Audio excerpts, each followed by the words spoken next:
Dios le bendiga, mi hermano. Buenas tardes. Sea bienvenido en esta hora. Aquí en NESA estamos transmitiendo en vivo y en directo para que usted tome nota en este día del servicio de escuela doctrinal que me dio el Señor honor de ministrar en este lugar. Entonces, para no perder más tiempo, vamos a comenzar en esta hora. No sé si usted ya vio el anuncio que yo hice acerca del estudio que corresponde a este día, y se lo quiero mostrar, es el misterio de la piedad. Fíjese que la Biblia, cuando nosotros analizamos las Escrituras, vemos que el apóstol Pablo habla de misterios, ¿ah? Uno de ellos que me llamó mucho la atención es cuando habló del misterio de Cristo, que significa Cristo en vosotros, hablando él que Cristo dentro de nosotros. Ese es un misterio. Lo que podemos ver en este asunto es que lo que nosotros conocemos como Antiguo Testamento, los siervos del Señor, cuando ellos iban a profetizar o iban a llevar un mensaje, el Señor les hablaba, el Espíritu reposaba sobre de ellos, pero posteriormente se volvía a ir. Entonces, hoy en día a la iglesia, el Espíritu de Cristo está dentro de nosotros. El Espíritu Santo está dentro de nosotros. Ese es un misterio.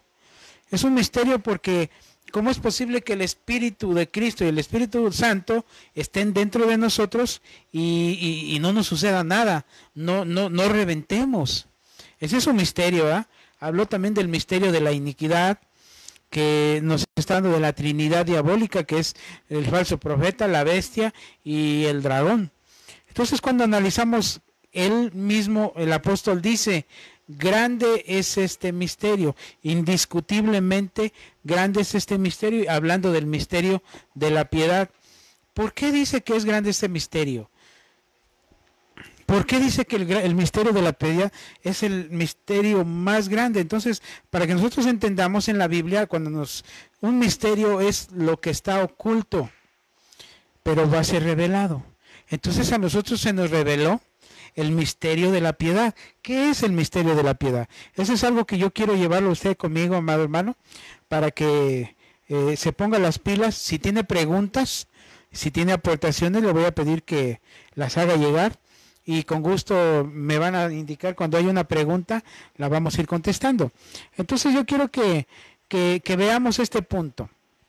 Cuando el Señor Jesús vino a la tierra, usted sabe que Él vino con un propósito. Ese propósito era de entregar su vida, de ser sacrificado, de derramar su sangre. Pero también tuvo luchas. Así como nosotros tenemos luchas. Así como hace ratito hablábamos de alcanzar una estatura, de ser arrebatados, de ser muertos en Cristo. Entonces tenemos luchas. Pero aquí, como usted puede ver, el Señor Jesús tuvo una lucha muy fuerte en el huerto del Getsemaní. Pero la pregunta sería, ¿contra quién luchó? ¿Cuál fue su adversario? ¿Qué fue lo que él derrotó en ese momento? Nosotros podemos ver que el Señor Jesús tuvo una lucha, diferente en los 3 años que Él estuvo ministrando, tuvo luchas, tuvo pruebas. La misma Biblia lo dice que Él padeció en todo. Por eso Él comprende nuestra necesidad, ¿verdad? Entonces podemos ver que aquí en el huerto de Getsemaní, Él tuvo una lucha, pero no con Satanás. Satanás ya lo había vencido Él. Él aquí tuvo una lucha con el ser más elevado que pueda haber en el reino de las tinieblas. Nosotros hemos enseñado que ese ser se llama muerte. No hay una entidad más grande que pueda haber en el reino de las tinieblas, sino la muerte. Usted sabe que en el reino de las tinieblas quien gobierna son entidades femeninas, caídas. Entonces, la mismísima muerte se le presentó al Señor en el huerto del Getsemaní con la intención de hacerlo caer. Pero ¿sabe qué es lo que llama la atención? Que Él en un momento de flaqueza, de debilidad, Él mismo lo dijo, si es posible, pasa la copa de mí. Entonces Él sabía lo que le venía. Él sabía lo que le iba a suceder. Entonces yo le hago la pregunta, si ustedes se enteraran qué es lo que les va a pasar más adelante, ¿aceptarían ese reto? porque el Señor sabía y ya se andaba arrepintiendo. Usted lo puede leer, él mismo lo decía: si quieres, pasa de mí esta copa. Mire, ahorita que estamos en el tema, esta semana hubo testimonios que nos impactaron mucho, hermano. Muchos de ellos tocaron nuestros corazones. Entonces, yo le aseguro que si alguno de estos hermanitos les hubieran revelado la situación que van a vivir ellos más adelante, ¿la aceptarían o no la aceptarían? ¿Verdad?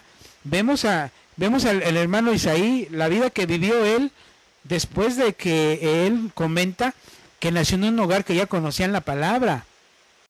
La hermanita Brenda, la hermanita Carla. O sea, hermano, si nos dijeran qué es lo que vamos a vivir más adelante, yo le aseguro que no lo aceptaríamos, ¿verdad?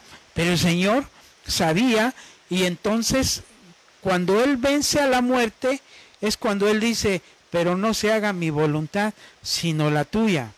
Entonces realmente no sabemos cuánto tiempo estuvo ahí. Lo que sabemos es que Él ahí venció a la muerte. ¿Cómo la venció? Muriendo a sí mismo. ¿Cómo es vencer a la muerte, amado hermano? Pues muriendo a nuestras pasiones, a nuestros deseos, a nuestra voluntad, a nuestras metas. Yo no sé si usted como hombre natural tenga metas, ¿verdad? Yo supongo que tiene usted metas a realizar. Yo me imagino, yo me supongo que usted está estudiando. Los que ya terminaron sus carreras quieren desarrollar sus carreras, y no está mal. Es más, es necesario que terminen sus carreras, que terminen sus estudios, que se desarrollen, que se desenvuelvan, que sigan adelante, no dejando de servir al Señor, pero también ocupándose de los asuntos propios para sí mismo. Entonces, lo que hizo el Señor, murió a su voluntad. ¿Cuál era su voluntad? No ir. Su voluntad era no ir a la cruz, pero la voluntad del Padre era que Él fuera a la cruz. Entonces, cuando Él muere a su voluntad, es cuando le dice al Padre: que se haga tu voluntad y no la mía. Entonces ahí a la muerte la derrotó. ¿Cómo? Muriendo Él.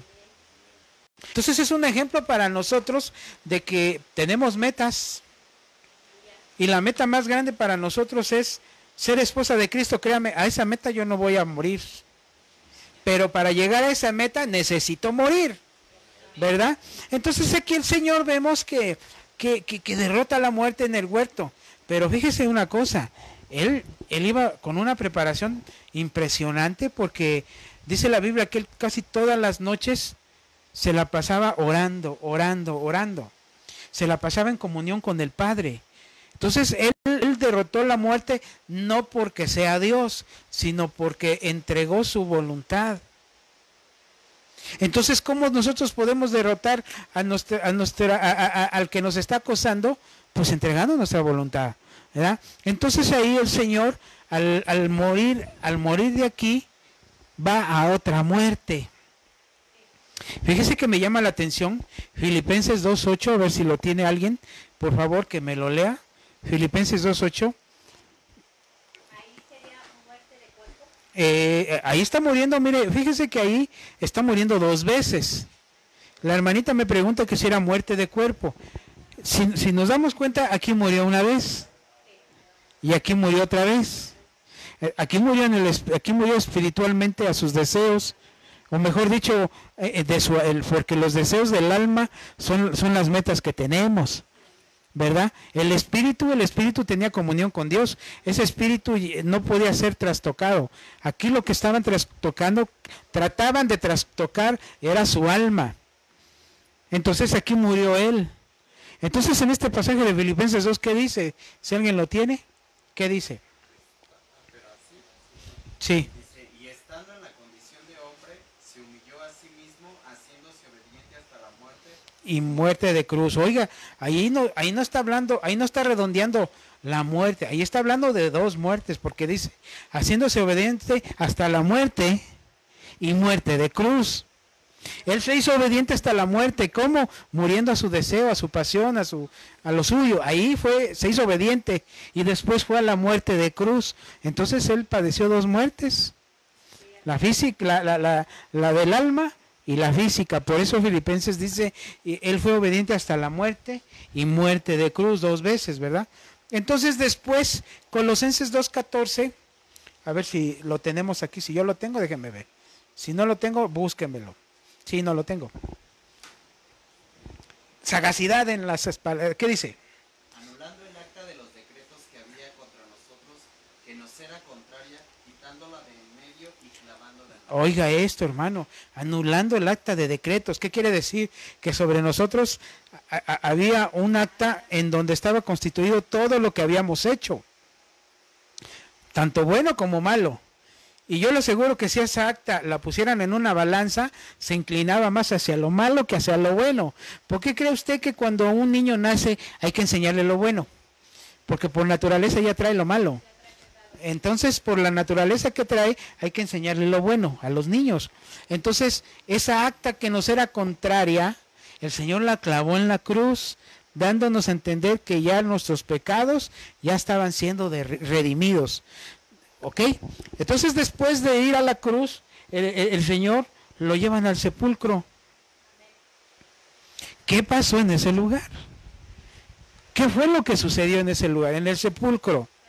¿Verdad? Pero espéreme, no se me adelante, ¿verdad? yo sé que resucitó, pero ya lo vieron ustedes en el estudio que le di, ¿no? De qué día resucitó.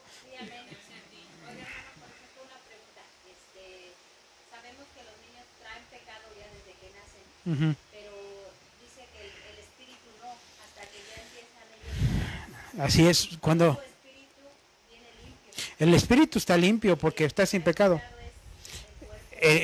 Bueno, nosotros pecamos persistencialmente, ¿verdad? En espíritu pecamos persistencialmente, por eso estamos aquí. Pero aquí nos dan un alma y nos dan un cuerpo, ¿verdad? Pero el espíritu nos lo dan vivo. Pero el espíritu tiene que morir. Que si el espíritu, entonces sería como el Señor, pero no es imposible. Es imposible porque ya desde la persistencia ya traemos la naturaleza de pecado. Entonces un espíritu, aunque el niño recién nacido le den un espíritu vivo, la finalidad de ese espíritu es que muera, para que el Señor venga y lo resucite. Para que sea su bautizo de agua. Más bien, para que el Espíritu de Cristo venga y lo resucite. No sé si me está entendiendo. Mire, cuando nosotros al nacer éramos pequeños, no tenemos conciencia de nada, ¿verdad? Entonces no tenemos pecado. No se nos cuenta, la naturaleza de pecado habita en el cuerpo. Por eso, amén, por eso a un niño hay que enseñarle lo bueno, porque por naturaleza trae lo malo. La Biblia dice que Dios pasa por alto los tiempos de ignorancia. Entonces, cuando ya se tiene conocimiento de las cosas, ya no es ignorancia y se vuelve a hacer, ya, eso se llama rebeldía y ya es pecado. Entonces, un niño nace con un espíritu vivo. ¿Cuál es la finalidad de que ese espíritu venga vivo? Que muera en la tierra por causa del pecado. ¿Para qué? Para que ese niño reconozca al Señor y el Señor entre en él y resucite. Y sepa exactamente. Pero hay gente que ya viene perdida. Hay gente que ya viene ya viene. ¿Se acuerda que la Biblia habla de Faraón? Para eso vino, ¿verdad? Habla de Judas y de otros que el libro de Judas nos habla de muchos que vinieron ya preparados, pero ellos, su espíritu no va. Es más, la Biblia dice que muchos vienen sin espíritu.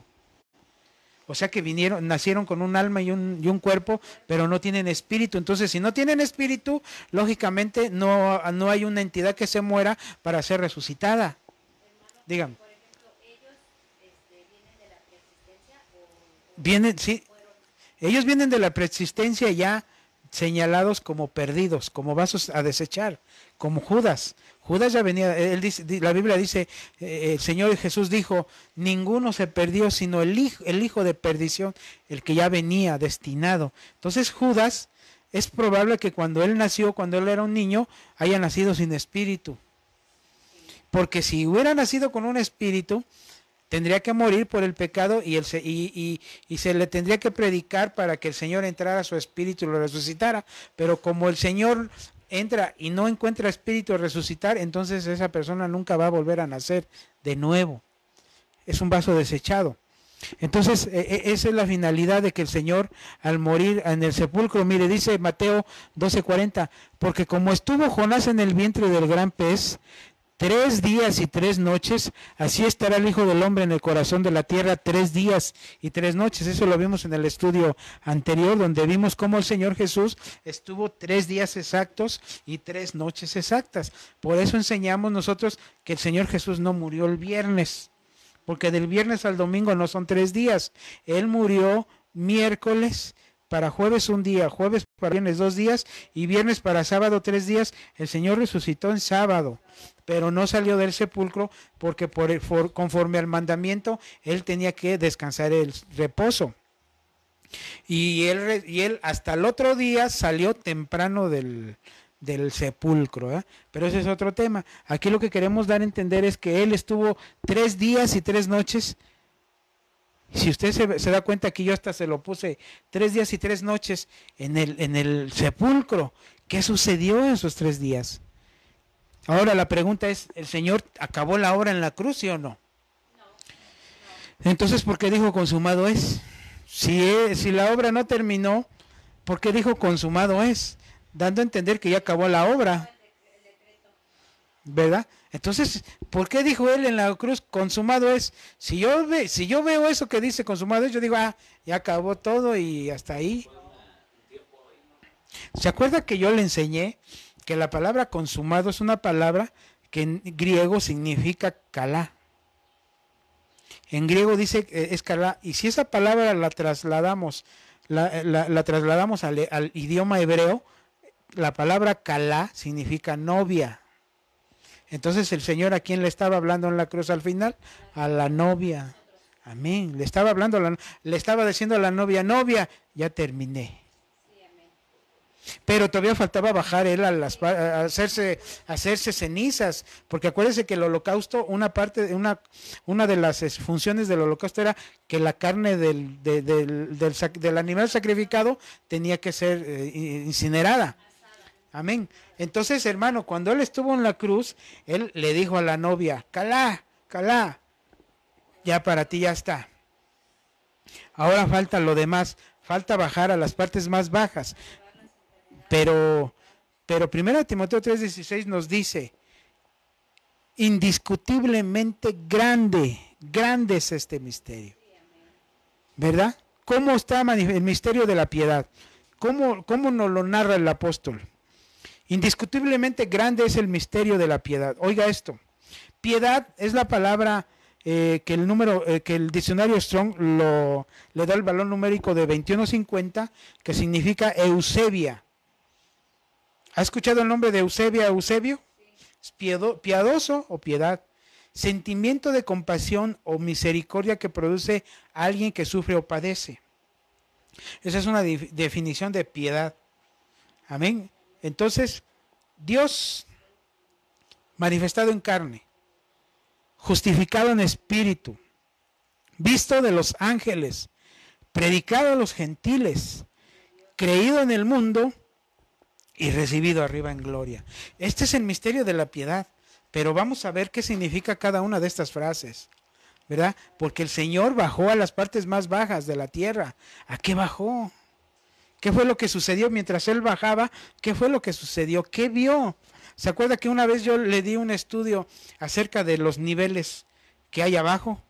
¿Verdad? Hablamos del Sima, hablamos del Gehenna, hablamos del Hades, hablamos del Seol, hablamos del lago de fuego, hablamos del abismo, hablamos del Sima, hablamos del lugar de Abraham, el seno de Abraham y el lugar de tormento. O sea, hay lugares, ¿verdad? El rico y Lázaro están allá abajo.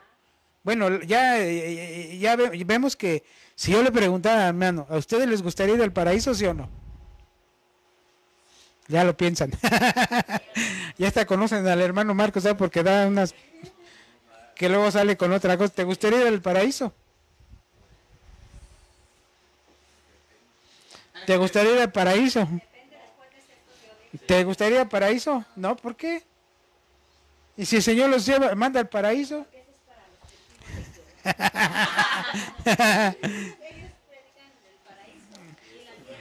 En la tierra, pero están hablando ya del tiempo en que ya el Señor emitió juicio. Bueno, ¿qué es el paraíso? Es el seno de Abraham. Y el seno de Abraham está ahí abajo, ¿verdad? Bueno, dice que manifestado en carne. Déjenme irme avanzando poco a poquito. Manifestado en carne. Dios fue manifestado en carne. Es bien importante que entendamos algo. Cuando la Biblia nos habla de Dios, nos está hablando de la esencia. De la esencia. Porque, no. Acuérdese de algo. Cuando la Biblia menciona al Padre, lo menciona tal cual es el Padre, o Jehová, o Yahweh, como usted lo quiera ver, ¿verdad? Pero cuando habla de Dios, aunque unas traducciones dicen Elohim, pero cuando habla de Dios está hablando de la esencia del Elyon, porque la esencia es Dios. Entonces aquí cuando leemos este pasaje dice, Dios fue manifestado en carne. ¿Qué está diciendo ahí? La esencia manifestada en carne. La esencia manifestada en carne, ¿usted lo cree? ¿Cómo se manifestó la esencia? Porque si la esencia hubiera entrado a su creación, la revienta. Entonces tuvo que haber algo para que la esencia pudiera entrar a la tierra en forma de hombre, ¿verdad? ¿Qué fue lo que pasó? Pues acuérdese que la esencia preparó tres vasos. El Padre, el Hijo y el Espíritu Santo. Les preparó vaso. ¿Para qué? Para que esa esencia pudiera depositar en esos vasos su misma esencia en esos vasos. ¿Cómo no se revientan estos vasos de la esencia? Porque están preparados. Estos vasos fueron, le digo una cosa, estos vasos fueron probados. El vaso del Padre fue probado, el vaso del Hijo fue probado, y el vaso del Espíritu Santo fue probado, tanto que eso fue el que reprobó la prueba. Ese fue el que reprobó, ese es el que se convirtió en muerte. Por eso el Espíritu, ahora otra cosa, ¿por qué el Espíritu no revienta si esa es la esencia de Dios? Si no tiene vaso, es la esencia misma de Dios. Entonces no revienta la creación. Vea usted, ese es un misterio, ¿sí o no? ¿Verdad? Que yo no lo sé. De verdad, yo no lo sé, o sea, para... Es que, hermano, mire, yo entiendo que el Padre es un vaso y que contiene la esencia. El Hijo es un vaso y que contiene la esencia, para que la esencia no reviente la creación. Pero el Espíritu Santo tenía vaso y fue desechado el vaso y lógicamente la esencia quedó sin vaso. ¿Y cómo no revienta la creación? ¿Por qué? O sea, yo todavía no tengo luz en eso, ¿verdad? Pero hay que pedir a Dios que nos diga un día qué va a pasar, ¿verdad? Aquí lo que queremos entender es que Dios quería manifestarse en carne. ¿Cómo lo manifestó? Miqueas 5:2 dice, y sus salidas son desde el principio, desde los días de la eternidad. ¿De quién está hablando ahí? En Miqueas 5:2, ¿de quién está hablando? De sus salidas. Está hablando de... amén, pero dice que sus salidas son desde el principio de la eternidad. ¿De quién está hablando ahí? Está hablando del Hijo. El Hijo es el que hizo salidas. ¿Por qué salidas? Porque al cielo se entra y del cielo se sale. Cuando dice la Biblia que salió del cielo para venir a la tierra, no dice que entró a la tierra, dice salió del cielo para venir a la tierra. Entonces al cielo se entra. Entonces cuando dice, y sus salidas, ¿de qué? Sus salidas del cielo, del seno donde ellos están, el Hijo tuvo salidas. ¿Cómo manifestaciones? Dígame. Sí, hermano, porque desde que estaba en el desierto de Israel, el Hijo ya los cubría. Amén. La roca, la nube. Pero yo digo que aún, ¿se acuerda que dice que cuando estaban esclavos, el faraón les aumentó la carga de ladrillos, creo que les dijo a los que los atormentaban, A los capataces. que no les dieran leña para que ellos fueran a buscarla. leña, o sea, como que les alargó el trabajo y pero yo digo que aún así el Señor tenía misericordia desde ahí. Pero, bueno, lo que vamos aquí, por ejemplo, es que el Hijo tuvo salidas. ¿Cuáles fueron esas salidas? Porque a Israel lo liberó el Padre, no lo liberó el Hijo. ¿Verdad? A Israel lo liberó el Padre. Pero dice que sus salidas son desde el principio de la eternidad y el Hijo estuvo presente ahí. ¿En qué estuvo presente el Hijo?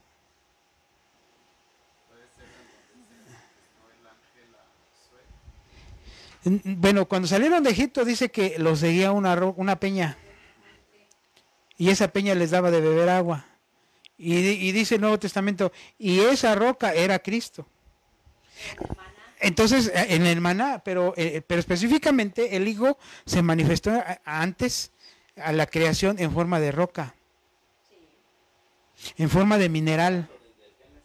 Sí, o sea, el Hijo tuvo salidas, el Padre no, y el Espíritu Santo, pero el Hijo tuvo salidas a la creación. Él es el creador del universo y Él tuvo salidas a su creación.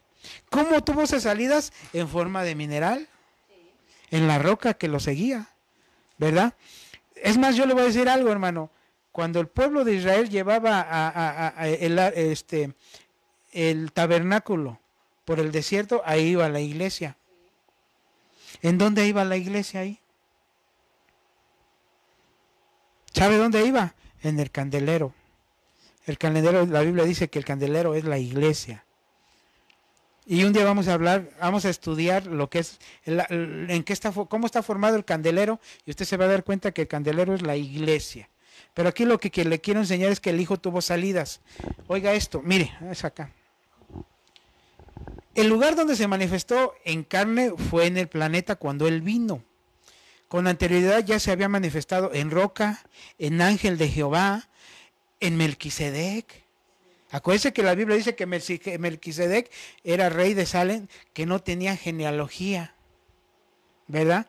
En un querube también se manifestó él. Como dices tú, en el ángel que se presentó a Josué, que le dijo, imagínense que le dijo, lo ve así bien bravo, y lo ve Josué, dice, ¿eres de los nuestros o de aquellos? Y le dice, no, yo soy el príncipe del ejército de Jehová.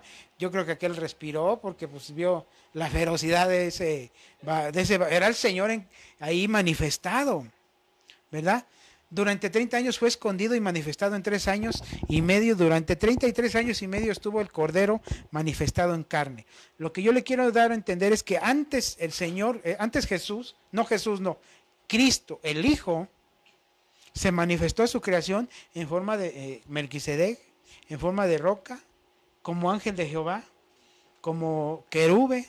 Entonces vino a la tierra en varias formas y no se manifestó en carne hasta que nació de una virgen. Ahí fue cuando se manifestó en carne, no en estas, como Melquisedec no, ni como en roca, ni como ángel, no. Cuando dice manifestado en carne, está hablando de una encarnación, no reencarnación, una encarnación, o sea que él tomó forma, le dieron un vaso humano. Esa fue la manifestación del Hijo, de Dios. ¿Cómo? Por medio del Hijo entra a la tierra, y se acuerda que dice que la Virgen la cubrió la sombra del Altísimo. ¿Y quién es el Altísimo? Pues es el Elyon.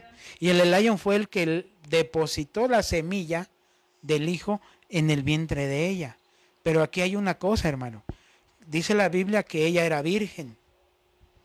Entonces cuando el Altísimo la cubre y deposita su semilla y nace el Señor, ¿permaneció virgen, sí o no? Después de nacer Jesús, sí, no, pero en el momento que nació Jesús, cuando nace el Señor, ¿ella permanece virgen, sí o no? Sí, porque el Señor, ahora sí que le dijo José, me la diste virgen y te la regreso virgen. Así.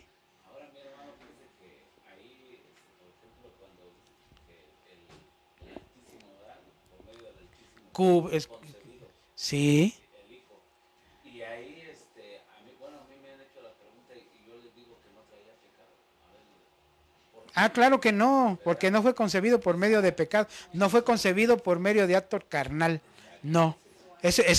Por eso se llama misterio, porque Dios, hablando de la esencia, porque lo dice, que el Altísimo, el poder del Altísimo te cubrirá y concebirás, pero no le dijo te fornicará ni te poseerá, dijo te cubrirá. Entonces eso fue un acto sobrenatural para depositar. Ahora, como eso le dijo José, me la diste virgen y te la regreso virgen,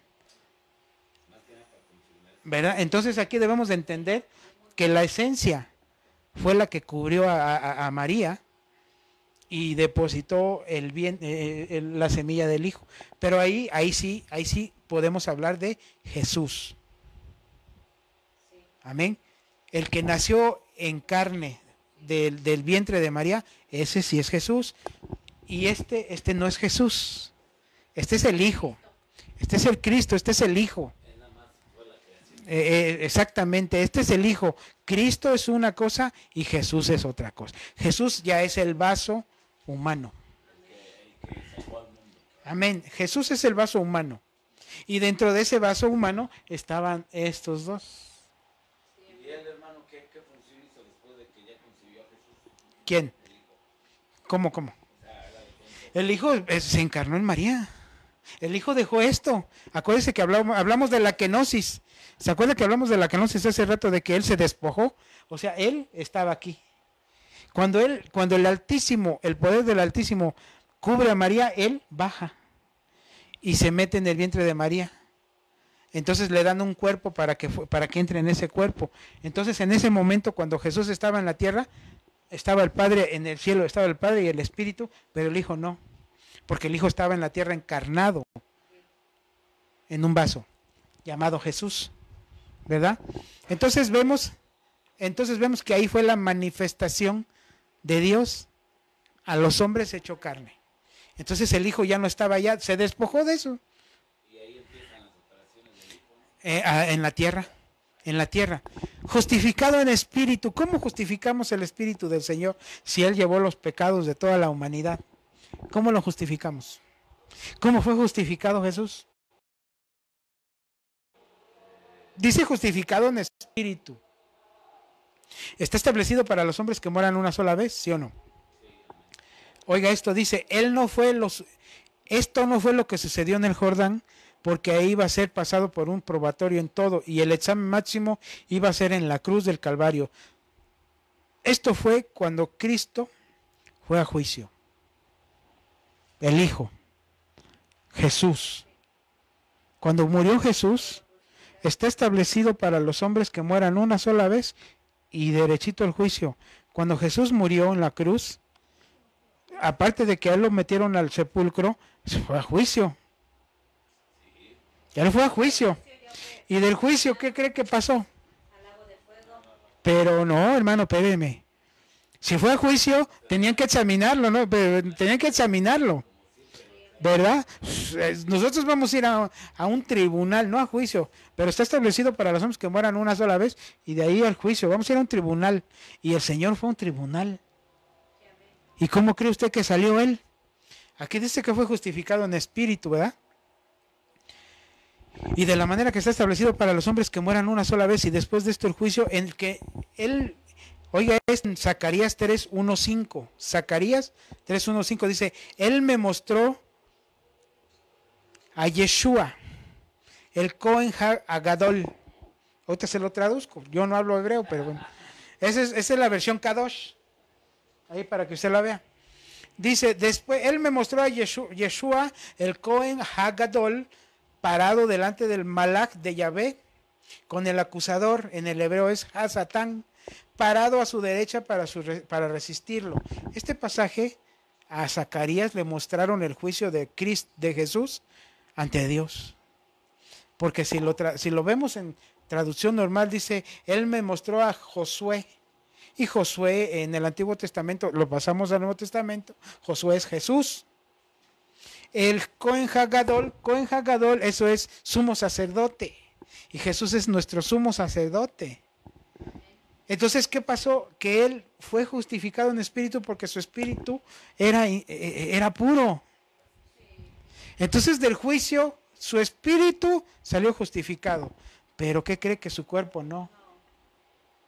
Entonces ahí podemos ver, mire, cómo Hasatán está acusando a Josué, ¿verdad? El sumo sacerdote, que esto es en figura Cristo, el Hijo. ¿Sí me está entendiendo? ¿Verdad? Y no dice, ¿no es este un tizón arrebatado del fuego?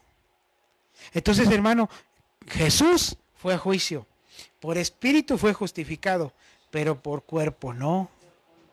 Porque en su cuerpo cargó con los pecados de la humanidad y el cuerpo estaba con el pecado. O sea, el cuerpo no cometió pecado, sino que llevó el pecado en sí. Entonces, ¿qué tenía que suceder? Que tenía que irlo a quemar. Jesús en la cruz está muriendo. Desde luego hablamos de la naturaleza humana, pues Él es la vida y como tal nada ni nadie se la puede quitar. Por eso me ama el Padre, dice Juan 1:10-18.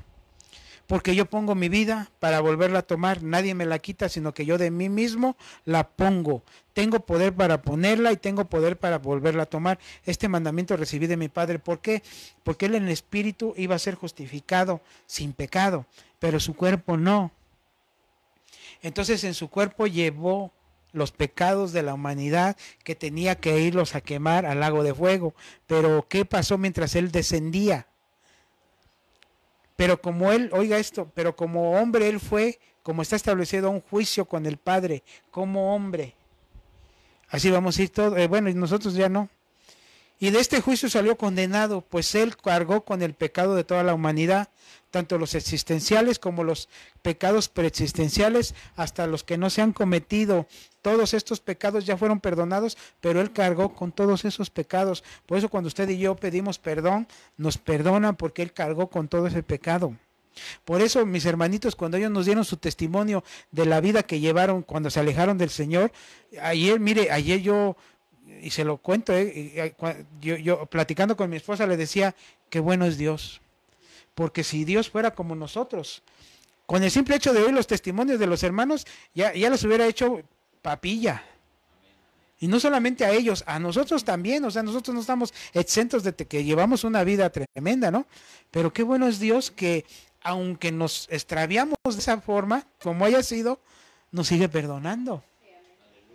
¿Verdad? Entonces, pero el Señor tenía que bajar a las partes más bajas, ¿a qué? A llevar ese pecado.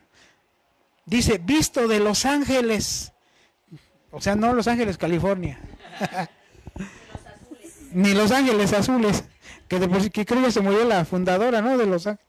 Bien que saben. Hasta se asombró Eric, ¿no? Ya se murió. Ya, ahora, ¿cómo te voy a extrañar? ¿Cómo va? Bueno. Alguien podría decir que cuando Jesús nació, ángeles fueron a visitarle, porque sí es cierto, ¿verdad? Dice la Biblia que los ángeles fueron con los pastores y le anunciaron el nacimiento de Jesús, pero ¿qué ángeles fue que lo vieron a él? Porque dice que fue visto de los ángeles. La pregunta, ¿qué ángeles lo vieron? ¿Cuáles ángeles? Pues más que atormentados, mire, porque dice segunda de Pedro 2:14, dice, porque si Dios no perdonó a los ángeles que pecaron, sino que arrojándolos al infierno, hay una versión que dice al tártaro, los entregó a prisiones de oscuridad para ser reservados para juicio. Entonces, ¿esos ángeles de dónde salieron? Hermano, esos ángeles no son los de Génesis. Ahí está la respuesta. Judas 1:6 dice, y los ángeles que no guardaron, ¿sí alcanza a ver? Y los ángeles que no guardaron su dignidad, sino que abandonaron su propia morada, eso es bien importante, ¿eh? Los ha guardado bajo oscuridad en prisiones eternas para el juicio del gran día. Pregunta, dice que abandonaron su propia morada. Esta palabra morada es la palabra oiketerión. Es una palabra griega que nos da a entender que se están cambiando de cuerpo, que dejaron un cuerpo para tomar otro cuerpo. Entonces, pongamos esto, mire. Dice que los ángeles no guardaron su dignidad, sino que abandonaron su propia morada. Si lo ponemos en la traducción correcta, dice, abandonaron sus cuerpos celestes, sus cuerpos angélicos. Abandonaron esos cuerpos para tomar cuerpos humanos y poder poseer a las mujeres. Por eso dice que las vieron hermosas, ¿sí o no? Mírelos, ¿sí los alcanza a ver? Acá están, mírelos, acá están. Están viendo las rorras. Pero ¿qué peculiaridad ve usted en ellas? Pero exactamente, ¿por qué ellos las tomaron a ellas? Porque ellas no tenían cobertura. Dice que la mujer tiene que cubrirse por causa de los ángeles, porque hay ángeles que pueden poseerlas a ellas. Por eso, pero una mujer que no se cubre está expuesta a que un ángel venga y la posea. Por eso es bien importante el velo en la mujer, porque eso está, ella lo que hace es decirle a estas potestades, estas entes espirituales, yo tengo autoridad y estoy bajo autoridad. ¿Sí o no? Mírenlos. Ahí, este es el oikaterión. Este es el oikaterión. Dejaron su cuerpo celeste angélico para tomar uno humano y poder poseer a las mujeres. Si no, ¿cómo lo iban a hacer? Y por ejemplo ahí tenían alas y ahí ya no. Bueno, le voy a decir una cosa. Un ángel no tiene alas. La Biblia nos dice que los ángeles tengan alas. Los únicos seres alados angélicos. Un ángel, es más, perdóneme, la prueba más fehaciente que podamos poner es la que nos dijo Isaí, que cuando Josué vio un ángel, pero no traía alas. Es más, vio el ángel, pero no dijo, eres ángel, sino que le preguntó, ¿de dónde vienes? ¿Verdad? Los que vio Abraham también eran seres que no tenían alas. Entonces, básicamente, un ángel no tiene alas. Estos más que ángeles eran hijos de dioses. En el libro le llaman vigilantes, ¿ya? Hércules es el hijo de un dios con una humana, o sea, en figura. Entonces Hércules es un giborín, ¿verdad? Sí, tengo, gracias. Hércules es un giborín, poniéndolo de esa manera. Nimrod era un giborín también. Entonces vemos que no tanto que hayan dejado sus alas, sino su cuerpo dejaron para tener un cuerpo humano y poder poseer a las mujeres, ¿verdad? Un ángel no tiene alas, hasta donde yo veo en la Biblia, un ángel no tiene alas. Los que tienen alas son los querubes y los serafines, ellos sí, ¿verdad? Ellos sí tienen alas. Un arcángel, yo no sé si tenga alas, la verdad no lo sé. Yo tampoco he visto que un arcángel tenga alas, pero un arcángel es una jerarquía alta. Más alta está el serafín y más alta está el querube. Por eso que un querube Satanás es un querube, ¿verdad? Entonces, ¿qué ángeles vieron al Señor? Estos ángeles vieron, porque están en prisiones de oscuridad. Pero ¿sabe qué me llama la atención? ¿Se acuerda cuando el testimonio de la hermanita Alice decía que cuando ella llegó a la cárcel, no le hicieron nada, pero se burlaban de ella y la insultaban y la agredían? Imagínense al Señor bajando. Estos ángeles, ¿qué le gritaban? Exactamente, aquí ya te quedé, eres igual que nosotros, sabíamos que ibas a caer y hasta aquí llegaste tú. Entonces, haga de cuenta que la misma actitud que toman esas personas cuando llega alguien nuevo, así hicieron estos ángeles cuando vieron al Señor bajar, porque ellos lo vieron descender, ¿verdad? Entonces, imagínense todo lo que le dijeron. Estos ángeles caídos fueron los que vieron al Señor. Pero ¿cuál fue la finalidad de que lo vieran? No de que lo insultaran, sino ellos creían que él también ya había caído. Y ellos sabían que el Señor, ¿quién era? Ellos sabían quién era. ¿Sí o no? Entonces entendemos que los ángeles que vieron al Señor caer son estos que cayeron. Son estos que no guardaron su dignidad. Los que están en prisiones de oscuridad allá abajo. Entonces quiere decir que el Señor bajó más abajo que de donde están ellos. Porque dice que están en prisiones de oscuridad, ¿verdad? Reservados para el juicio. Entonces yo supongo que están en un nivel muy, muy bajo. Entonces el Señor pasó por ahí más bajo. Oiga lo que dice Efesios 4:9. Y eso de que subió, ¿qué es? Sino que también había descendido a las partes más bajas de la tierra. La versión de recobro es la que yo le estoy poniendo. ¿De qué está hablando ahí? De que Jesús bajó hasta las partes, ¿a cuáles partes bajas de la tierra? Bajó al lago de fuego. Entonces una vez escuché un predicador que decía que Satanás va a estrenar el lago de fuego. No, ya lo estrenó el Señor. Ya lo estrenó Él, ¿sí o no? Oiga lo que dijo, mire, ¿sabe qué es lo más tremendo, hermano? Que a Job le revelaron el momento de la resurrección del Señor del lago de fuego. Dice, pero yo sé que mi Redentor vive y se levantará del polvo. Job 19:25, versión purificada. ¿Usted ha oído hablar del ave fénix? Que se levantó de sus cenizas. Eso es figura de Satanás, satanesca, diabólica, tomada de este pasaje. Porque el Señor se levantó del polvo. Y dicen que el ave fénix de sus cenizas resurge. Eso es diabólico. Eso las tinieblas son imitadores de lo de Dios. Entonces eso es diabólico. Por eso usted cuando diga, yo como el ave fénix, diabólico. Dígale, yo como el Señor resucito de las cenizas. Así como cuando mis hermanitos dieron su testimonio, resucitaron de las cenizas. Prácticamente como el Señor. ¿Sí o no? Mire, imagínese el lago de fuego. Una vez un varón yo le decía, ¿usted sabe qué es el varón de cómo será el lago de fuego? Pero llama la atención que dice el lago de fuego y azufre que arde, ¿no? Entonces, pero dice, ahí será el lloro y crujir de dientes. Pregunta, ¿cuándo se crujen los dientes? ¿Cuando hace calor o cuando hace frío? Cuando hace frío está usted, ¿sí o no? Cuando hace calor, no. Perdón, hermano, póngase usted un pedazo de hielo en la mano, ¿cuánto le dura? Le empieza a quemar. Entonces, ¿de qué estará hecho el lago de fuego?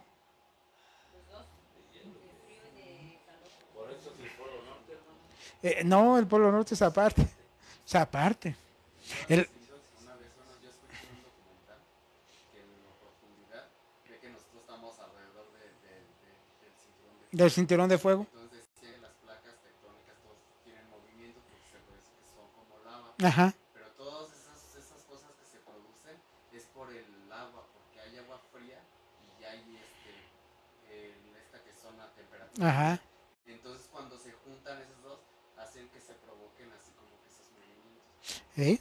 Entonces, hermano, por lo que acaba de decir el hermano, eso tiene mucho de razón apoyando lo que dice la Biblia del lago de fuego, ¿verdad? Pero aquí me llama, mire cómo se ve ahí, y sabe que es lo más terrible, que los que se van a morir sin Cristo, así van a terminar. A nosotros ya no vamos para allá, ¿verdad?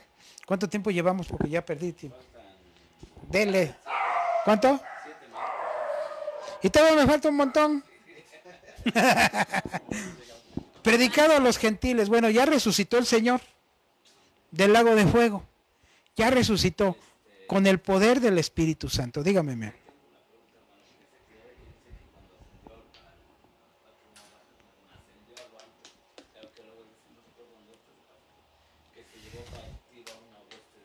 Aquí mismo dice en Efesios 2, dice que se llevó cautiva la cautividad. ¿Eh? Todavía no llegamos ahí. Es más adelante. No se me adelante. Tache para el hermano. Ah, no es cierto. Bueno, medio tache y media palomita, porque ya también contestó pregunta.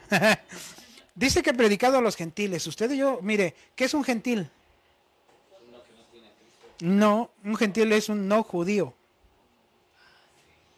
Porque los judíos le llamaban gentiles a los que no son judíos, ¿sí o no? Entonces, básicamente un gentil es un no judío. Entonces usted y yo somos gentiles.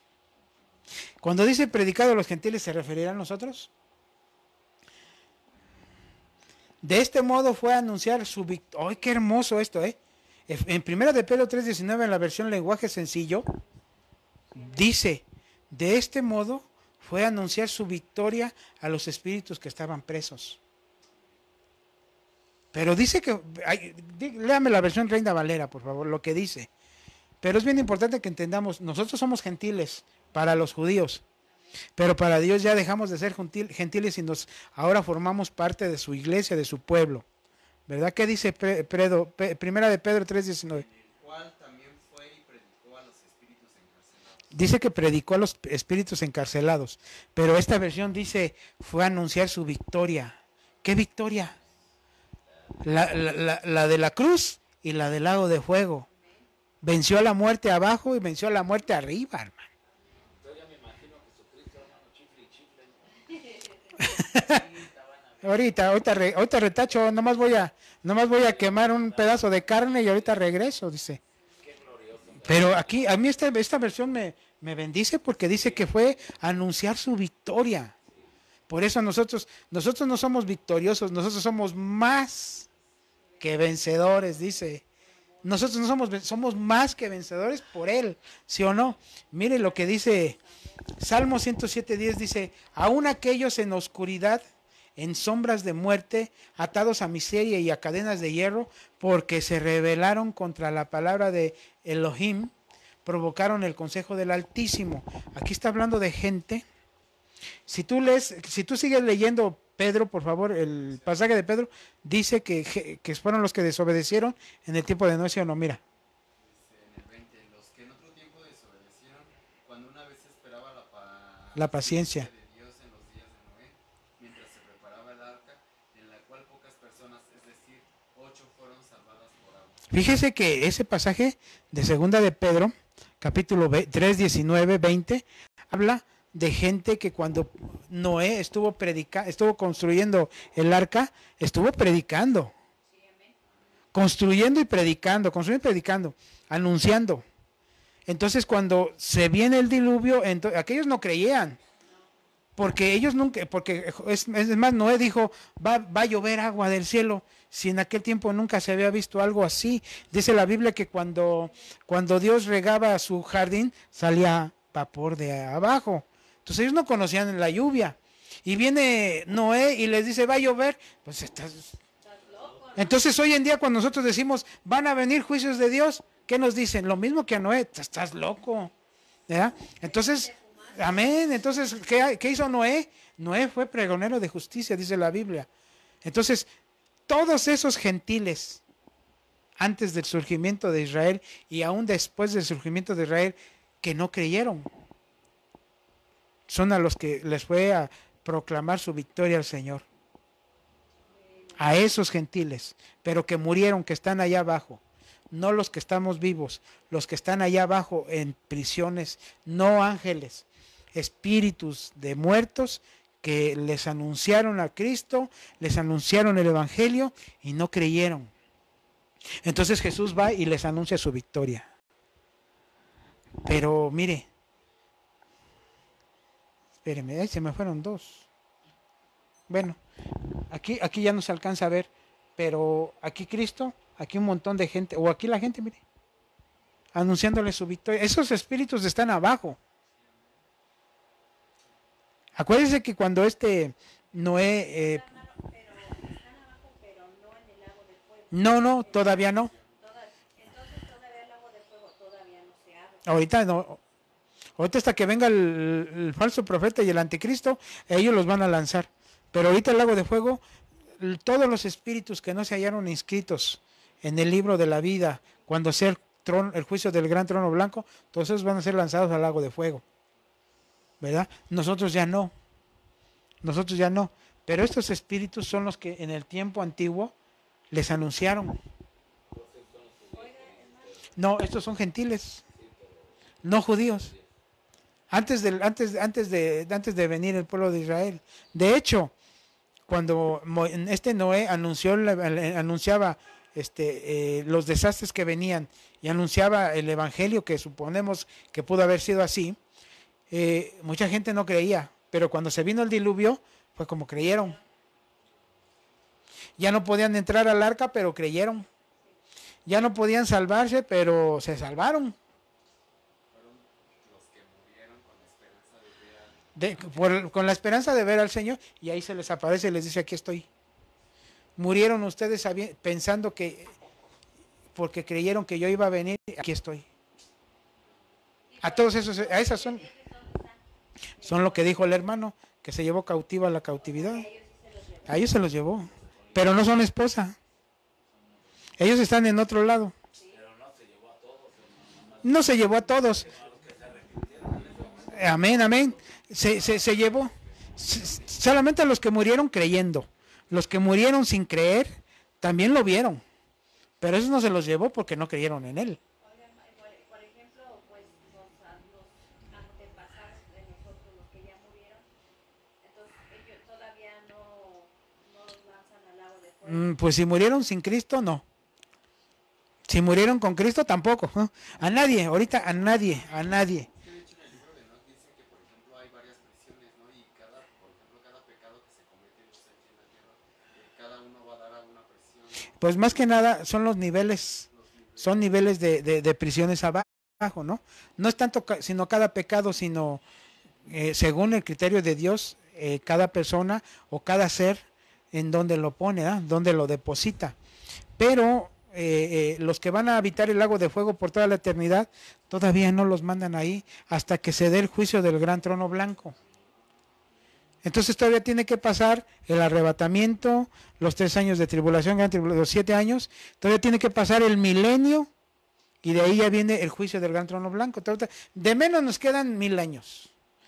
Entonces después del juicio del gran trono blanco sí van a ser arrojados al lago de fuego. Ahorita no hay nadie. Y el primero que va a ser No, el primero que va a ser el anticristo y la bestia. Cuando venga Jesús en su epifanía, dice que a ellos los van a lanzar y al Satanás lo van a apresar por 1000 años. Perdón. Por eso dice que cuando salió a engañar a las naciones, a él lo prendieron y lo echaron al lago de fuego, donde ya estaban el falso profeta y la bestia. Ellos ya llevaban 1000 años ahí. Por ejemplo, el falso profeta es como vino Judas y vinieron esas personas que ya son falsos. El falso profeta va a ser un ser que va a proclamar una religión. Es un ser religioso. ¿Verdad? Pues no, es que muchas veces le echamos la bolita a la Iglesia Católica.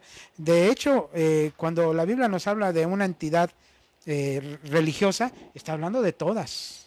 Por ejemplo, cuando habla de la ramera, está hablando de todas las entidades religiosas. Claro, una de ellas se va a erigir como cabeza, ¿verdad? Pero no necesariamente es el Papa. Hemos hablado que el anticristo va a surgir como un líder, pero no necesariamente de la Iglesia Católica, sino que puede ser que surja del Islam.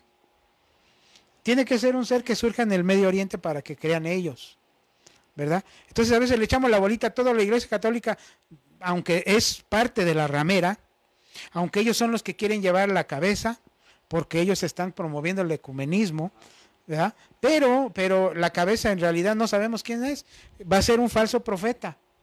Pero no nada más la cabeza de la Iglesia Católica, sino de todas las religiones, incluyendo la evangélica, que se van a unir para formar una sola religión. Por eso nosotros no somos evangélicos, nosotros somos cristianos nacidos de nuevo, no evangélicos. Oiga, hermano, y por ejemplo, bueno, yo tengo una duda ahí, porque, por ejemplo, si la Iglesia Católica, haga de cuenta, bueno, ellos creen, ¿no? Y están haciendo ese ecumenismo para encabezar todo ese liderazgo.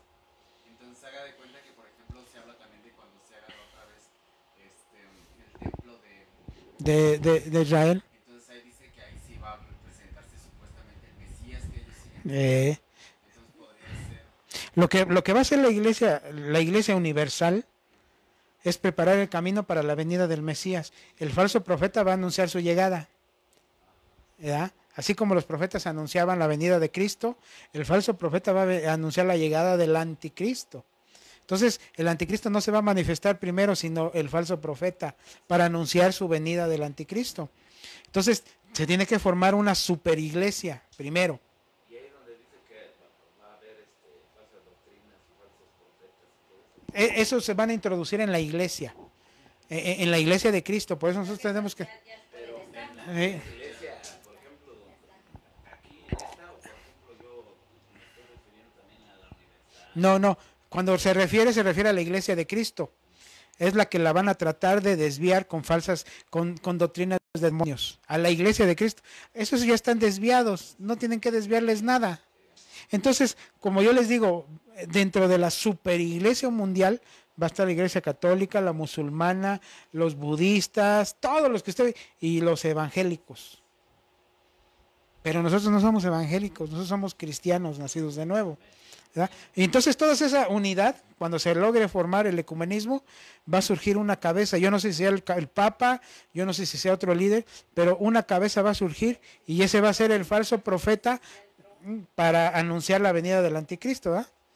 Entonces, volviendo al tema, porque nos salimos, todos estos gentiles son los que murieron creyendo y aún los que no creyeron. Él se va a llevar a los que creyeron y a los que no creyeron, ahí siguen. Pero ya lo vieron. O sea, él fue a anunciarles que ellos murieron sin creer en lo que se iba a venir y aquí estoy, les va a decir, ¿verdad? Entonces, déjenme ver si aquí viene la imagen. Creído en el mundo. Es bien importante que entendamos esto. Creído en el mundo. ¿Cuál mundo? Cuando nosotros leemos en el libro de Juan, capítulo 3, 16, ¿qué dice? Porque de tal manera amó Dios al mundo. ¿Verdad? Dice así. Eso casi todos no lo sabemos. O sea, sí, eso casi todos no lo sabemos, porque de tal manera amó Dios al mundo. Pero la palabra mundo es la palabra griega cosmos. Entonces no está hablando del mundo en sí, está hablando de todo el cosmos. Entonces si ponemos, si parafraseamos Juan 3:16, en lugar de decir mundo, cosmos, de tal manera amó Dios al cosmos. Entonces Cristo no nada más murió por nosotros, murió por todos los seres que habitan el cosmos. Entonces, ¿creído en el qué? Creído en el cosmos. O sea que no nada más lo creen aquí. Él tenía que anunciarse también en todo el cosmos. El Señor Jesús se tiene que anunciar en todo el cosmos, porque Él vino a redimir tanto las cosas que había en la tierra como las que hay en el cielo. ¿Verdad? ¿Cómo fue creído en el cielo, en el cosmos? Ahí está, mire, la palabra mundo en el original griego es cosmos. O sea, está hablando de toda la creación, de todo el universo. Por eso nosotros no creemos. El universo no lo somos. Hay más creaciones en todo el mundo, en todo el cosmos, hay más creación. Entonces el Señor no nada más murió por nosotros, sino por toda la creación, porque toda la creación cayó. Oiga, esto dice, desarmó. Colosenses 2:15, esta versión Biblia al día, dice, desarmó a los poderes y a las potestades y por medio de Cristo los humilló en público al exhibirlos en su desfile triunfal. Pregunta, si son poderes y potestades espirituales, ¿quién los vio? Si son espirituales, ¿quién los vio? Porque dice que los humilló, ¿verdad? En público. Ahí, la versión Reina Valera dice, los exhibió públicamente. Entonces, si los humilló y exhibió en público, quiere decir que había gente que lo estaba viendo. Cómo el Señor desfiló. No sé si ustedes han visto películas cuando el Imperio Romano, después de venir de una conquista, venía haciendo al entrar a Roma, hacía un desfile en donde el victorioso venía en su carroza de lujo y atrás de él o adelante de él venían los que llevaban cautivos, humillados. Así, mire, imagínenselo así. El Señor entrando triunfal, humillando a sus enemigos. ¿Cómo los exhibió? Así. Imagínense el Señor exhibiendo a sus enemigos así. Por eso dice Colosenses, desarmó a los poderes y potestades por medio de Cristo. Oiga esto. Y los humilló en público. Ahí está, mire. Pero ¿qué público los vio? El público de todo el cosmos lo vio.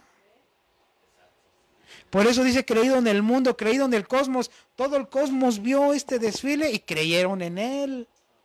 Vieron ellos cómo desarmó todas esas potestades. Mire, ahí se ve cómo los llevan ahí. ¿Sí o no? Y el que venció, mírelo, bien pomposo. Y ellos bien humillados. ¿Y qué público lo vio? Mire, ahí se ve el público. Mire. Así era como así era como, entonces, hermano, perdone, yo me imagino al Señor desfilando, victorioso, y todas las potestades humilladas así. Así lo dice Colosenses. No, esto lo vio todo el cosmos, hermano.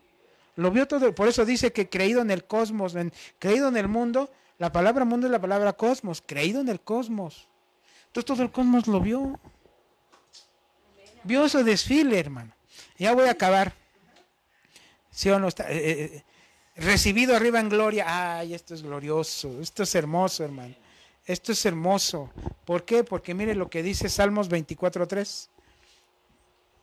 Alzado puertas vuestras cabezas, y alzado vosotras puertas eternas, que entrará el Rey de Gloria. Ahí entró el Señor, victorioso.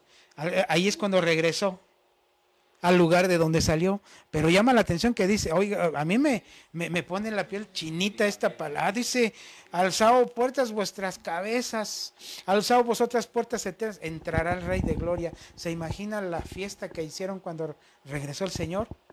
Victorioso. Ahí fue donde el papá lo apapachó. Mire lo que dice Hebreos 4:14 dice, ¿quién? Yo creo que sí, hermano, claro. Porque el Señor dice que tiene corazón. La Biblia dice que el Señor tiene corazón y tiene alma. Por eso Dios nos dio un alma, para que por medio de esa alma expresemos sentimientos, ¿ah? Por tanto, dice, teniendo un gran sumo sacerdote que traspasó los cielos, Jesús, el Hijo de Dios, retengamos nuestra profesión. ¿A qué entró al cielo? Aparte de que entró glorioso, ¿a qué entró? ¿Sabe a qué entró? Pero aparte de eso, Él tenía que entregar su sangre. El Mesías, en Hebreos 9, 11, 12, versión española, dice, el Mesías, en cambio, presentándose como sumo sacerdote de los bienes definitivos mediante el tabernáculo mayor y más perfecto, no hecho por hombres, es decir, no de este mundo creado, y por medio de sangre, no de cabras y becerros, sino suya propia, entró de una vez y para siempre al santuario, consiguiendo una liberación irrevocable. Por eso la salvación es irrevocable. No se pierde la salvación, uno es el que la entrega, uno es el que la niega. Entonces el Señor, ¿qué hizo? Hermano, ¿sabe qué hizo? Entró a un santuario celestial.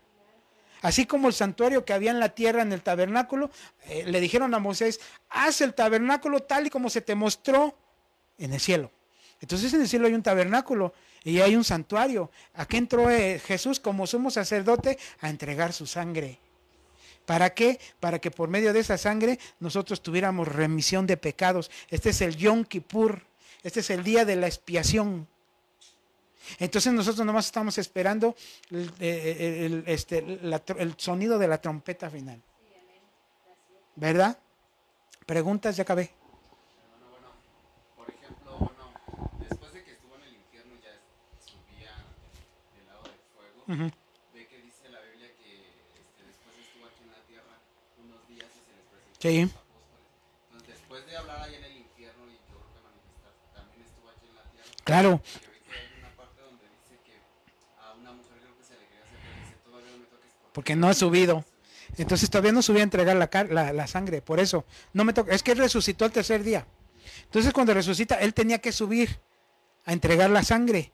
Entonces cuando sale del sepulcro le dice, no me toques, porque no he subido a mi Padre. ¿Qué quiere decir? No ha subido Él a entrar en gloria, como lo vimos, y todavía tenía que subir a entregar la sangre. Iba a contaminarse. Entonces Él tenía que irse, pero lo que Él quería era que lo vieran. Tenían que verlo en la tierra. Por eso también dice, creído en el mundo, porque no solamente lo vieron potestades desfilando, sino que las mujeres lo vieron a Él resucitado. Entonces se va a entregar la sangre y regresa y le da instrucciones a sus discípulos. Pero ya había entregado la sangre. Ya había habido la expiación universal para todos nosotros. Amén. Entonces, pues no habiendo más otra cosa, el Señor hoy nos habló de una manera tan hermosa de lo que es el misterio de la piedad. Vamos a hacer una oración. Padre, en el nombre de Jesús, te doy gracias, Señor, por el amor que tú nos has tenido, Señor, por la paciencia que tú nos has tenido, Señor. Gracias por ese amor y paciencia que derramas día con día sobre nosotros, Señor.